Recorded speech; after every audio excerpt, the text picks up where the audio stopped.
El presidente de Ecopetrol, Felipe Bayón, no ha sido reemplazado por el gobierno Petro y tampoco ha sido ratificado. No obstante, su condición interina hizo catastróficas afirmaciones sobre la reforma tributaria. Marta Olaya. María Fernanda Bayón aseguró que va a haber en el sector petrolero menor actividad, menor producción, regalías y empleos. El ministro de Hacienda recordó que la única voz en materia tributaria es él. Esta semana la administración de Ecopetrol, en cabeza de su presidente Felipe Bayón, quien viene dirigiendo esa entidad desde el año 2017 y durante todo el gobierno Duque, le hizo llegar una carta al Congreso con una lista de objeciones a la reforma tributaria. La comunicación, que pareció formalizar la posición de la estatal petrolera, le llegó a los presidentes de Senado y Cámara.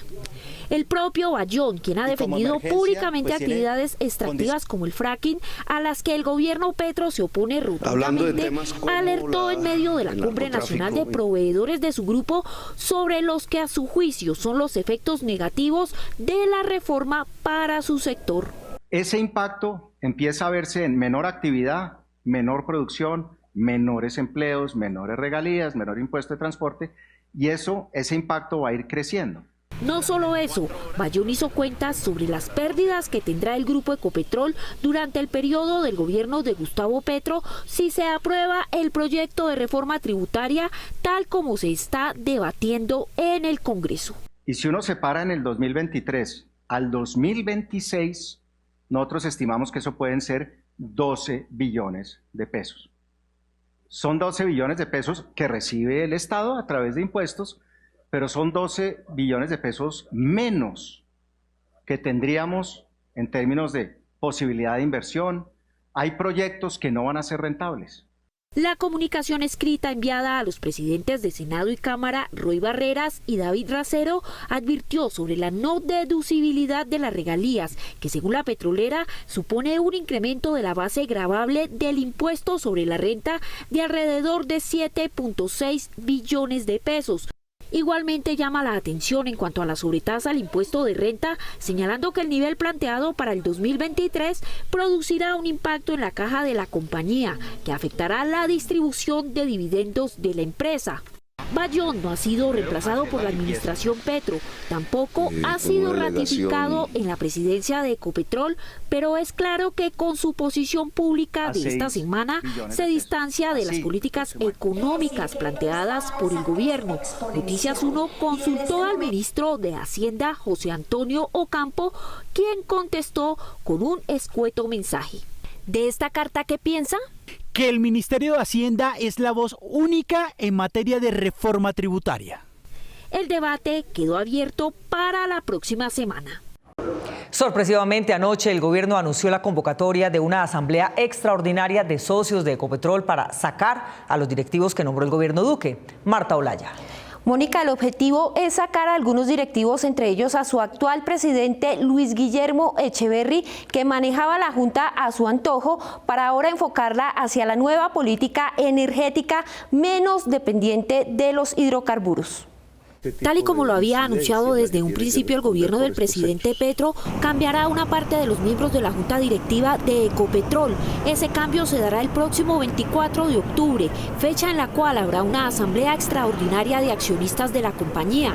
Según la plancha presentada por el Ministerio de Hacienda, saldrían de la Junta Directiva el actual presidente y amigo del expresidente Iván Duque, Luis Guillermo Echeverry, Germán Quintero, quien fue secretario jurídico del pasado gobierno, así como Cecilia María Vélez, exministra de Educación de Álvaro Uribe. El Ministerio de Hacienda propone a los accionistas que entren a la Junta Directiva Mónica de Greiff, Saúl Catán Cohen, Gabriel Mauricio Cabrera y Gonzalo Hernández Jiménez, actual viceministro técnico de Hacienda. Para los analistas, la salida de Luis Echeverry es un cambio trascendental que está dentro de las normativas del gobierno corporativo de Ecopetrol. Los nuevos miembros, tanto patrimoniales como independientes, cumplen con los estándares de gobierno corporativo que requeriremos en Colombia y que es un punto exitoso el que se dé un cambio muy importante para la compañía. La plancha presentada por el Ministerio de Hacienda propone además la reelección de Luis Santiago Perdomo, Sergio Restrepo y Esteban Piedradita Uribe, elegidos por el anterior gobierno. Que modernicen. Por su parte, los accionistas minoritarios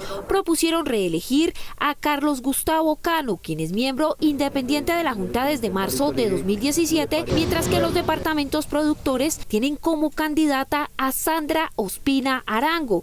Para el experto en finanzas Edgar Jiménez, los nuevos perfiles que harían parte de la Junta deja entrever la orientación que tendrá Ecopetrol hacia las energías renovables. Los perfiles en términos generales, pues particularmente a mí me parecen interesantes. No, digamos que hay personas con una amplia experiencia, con una muy buena formación, esa orientación o esa transición hacia las energías renovables, creo que es como un mensaje que hay detrás. Y digamos en términos generales está bien. La junta directiva que salga elegida tomará decisiones sobre quién llegará a la presidencia de Ecopetrol. Aún es incierto si Felipe Bayón seguirá o no al frente de la estatal petrolera, pese al buen desempeño que ha tenido. A la junta directiva también se le sumarían cambios en sus estatutos, los cuales durante la última asamblea tuvieron algunas modificaciones significativas, como la extensión del periodo del gobierno corporativo, con la que se pretendía que los directivos incorporados por el expresidente Duque dirigieran la petrolera en el gobierno de Petro. Gozar de soberanía. Aunque el gobierno Petro ha cedido varios puntos importantes de la reforma tributaria en beneficio de su aprobación en el Congreso, varios tanques de pensamiento y entidades del sector económico continúan preocupados por los efectos de la misma a mediano y largo plazo. El proyecto de reforma tributaria, hasta donde va su aprobación en los debates en el Congreso, ya ha sufrido varias modificaciones respecto al texto inicial presentado por el gobierno el pasado 8 de agosto. Esto debido a las transacciones con los parlamentarios que son necesarias si la administración quiere asegurar su aprobación final, lo que solo se logra con la mayoría de votos tanto en Senado como en Cámara. Sin embargo, todavía hay grandes puntos en discusión. Para el Centro de Estudios Económicos ANIF, estas son las revisiones que se deben hacer para el segundo debate. Lo que nosotros hemos insistido muchas veces es seguir revisando el tema de dividendos y de ganancia ocasional para que la tributación, porque hoy en día lo que está quedando es una doble tributación para los accionistas de empresas. Tienen que tributar sobre las utilidades, después sobre los dividendos, eso hay que revisarlo. Luis Fernando Mejía, director de Fedesarrollo, hizo un llamado al gobierno para que le dé una segunda mirada a las sobretasas incluidas en la iniciativa. Creo que vale la pena revisar si es necesario introducir tantas sobretasas.